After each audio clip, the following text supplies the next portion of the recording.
Now the second verse of the song, he starts out again with these sliding D9 chords. This time the first one sounds like he's almost sliding quickly from the E9 to the D9.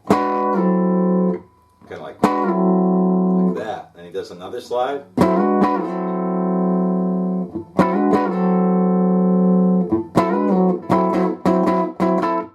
And to me it sounds like he's doing this little choppy thing with the D9, mostly on the bass strings, to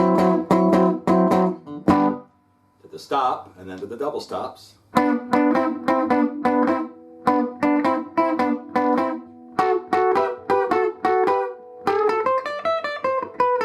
He does the single string fill, which is one of the many really cool single string runs in the song, and it goes like this.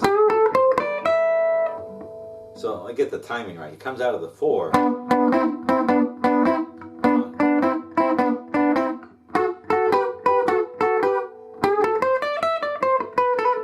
and he does it. He starts it on the 2, not on the 1. He kind of hesitates, so he gets back. We do that one more time.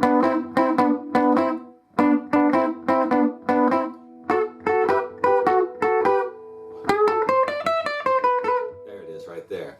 It's got kind of a weird timing to it, but what he's doing,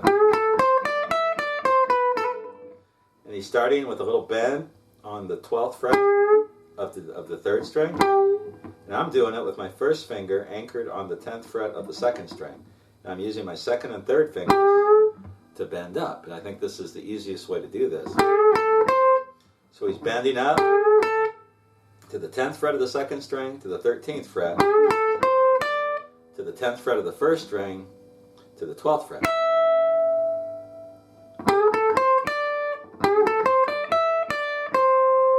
And then back to the 13th fret of the 2nd string.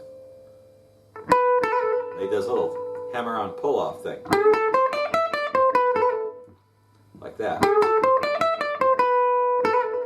So he gets the 12th fret of the 2nd string, and then it does the little hammer-on thing. So like this.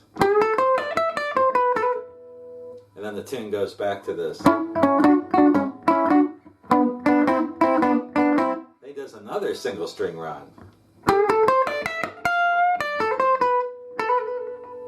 Which is really kind of cool. I never played this verse all the way through. I just thought I'd break it down and get right to it. So he does the turnaround. He goes from the 5, which is an A, to the 4, which is a G. Then when he gets to the 1, he does this, which is a very odd lick. It took me a while to listen to that and get the hang of it. So he's starting out with that same thing he did on the last fill, but very quickly he goes to the 13th fret of the 1st string.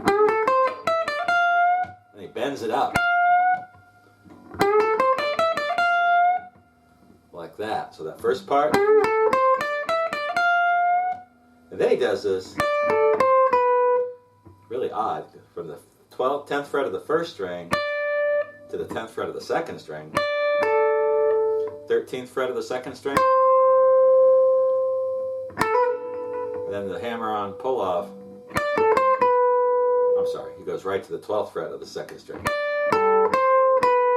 And then one of those things. So let's take it again from the 5.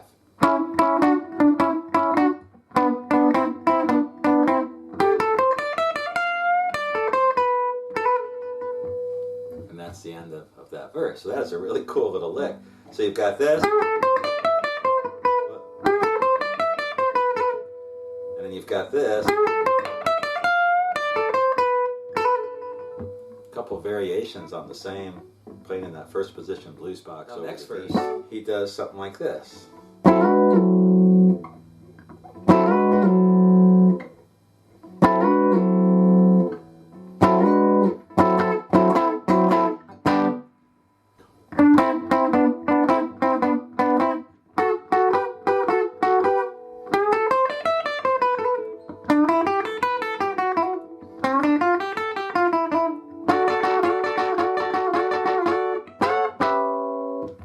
So he does a lot of the same ideas. The sliding 9, he does a little differently. And it sounds like he slides. slides to the E9, does a little choppy thing, and then the G, back to the D, exact same fill that we used before, and then he does kind of the same thing over the 5 and the 4, and he does this. So I'm starting here on the A, and it really is almost the exact same lick, bending up on the 3rd string to the 5th fret of the 2nd string. You can check out the tab for this. Then he does the same thing over the G, 4. He does a little hammer on thing, so like this, which is really kind of cool. And then the turnaround, he varies it a little bit by playing the whole D chord, and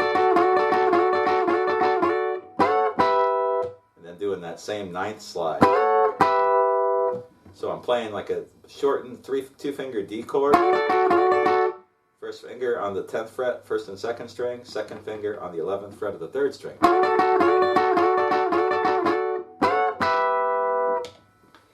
Then he goes into the solo, and here he starts out, when Sonny Boy's playing the solo, he does these double stops.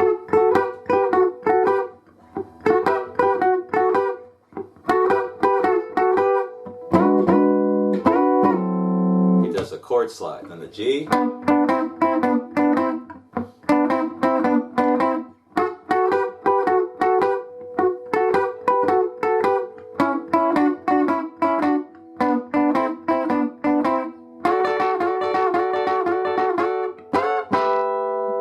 which is kind of a basic. Then for the last verse, he does one harmonica solo, and then the last verse, he does kind of a variation with the chord slides. He starts out, so he goes from the D9 to the E9, that slide. Then he does a G to an A. Whoops. And then he does the D again, and the stop. He does this little double stop thing on the 1st and 3rd string to go into the stop time. So the whole timing of it sounds like this. I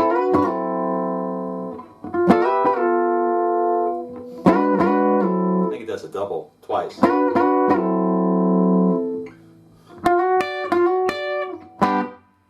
And then what I'm doing here is I've got it's kind of out over a D. 2nd finger is on the 11th fret of the 3rd string, and my 1st finger is on the 10th fret. Like a soul. Kind of a soul lick, but he's just going twice, sliding from one step below to the G. So that whole part again. Let's do that again.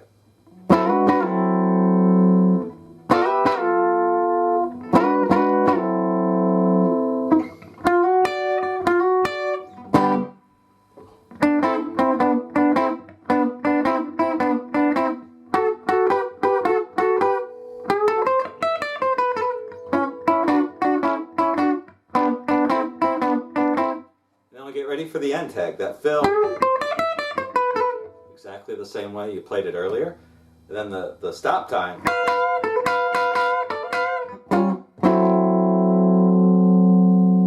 something like that. So it goes from the 5, 4,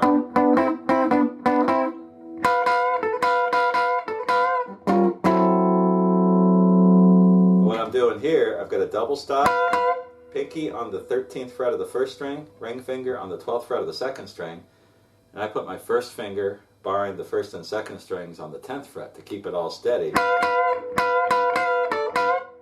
So try to do that. And it's not really bent like a Chuck Berry. You don't want to do that, it's just real simple.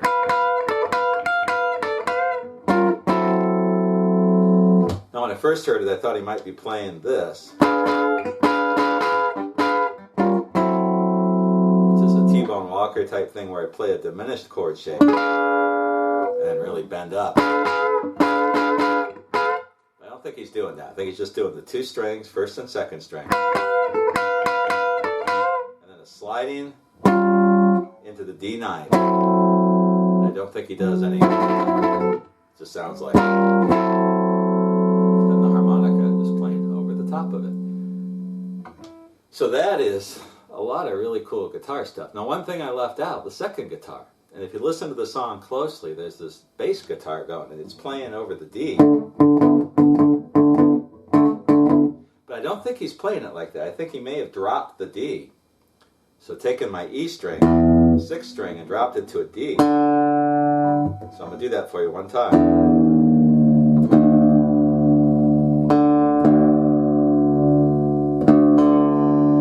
And what that allows me to do is play a bass rhythm here.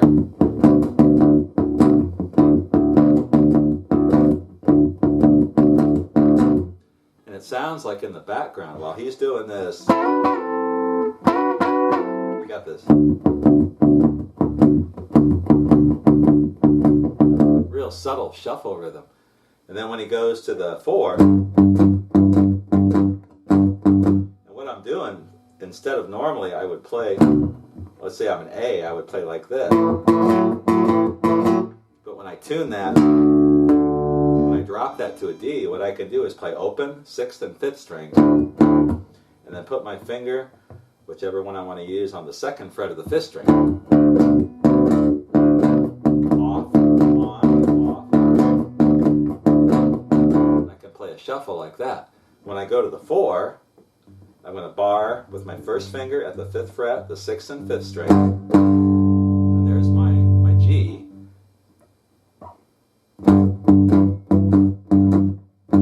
Whoops, so it's D. This is my G.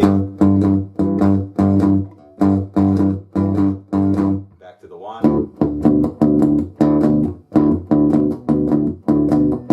Then I can go to my A by going to the 7th fret.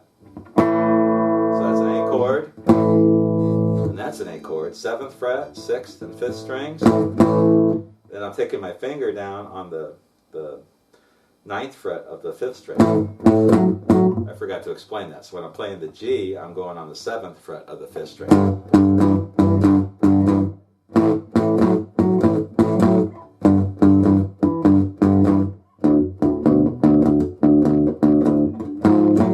I don't know what he's playing on the turnaround. You have to listen to that. It's kind of hard to hear that second guitar in there. But I think that's what's providing the foundation, is this. And then Sonny Boy or Robert Jr. Lockwood's playing the.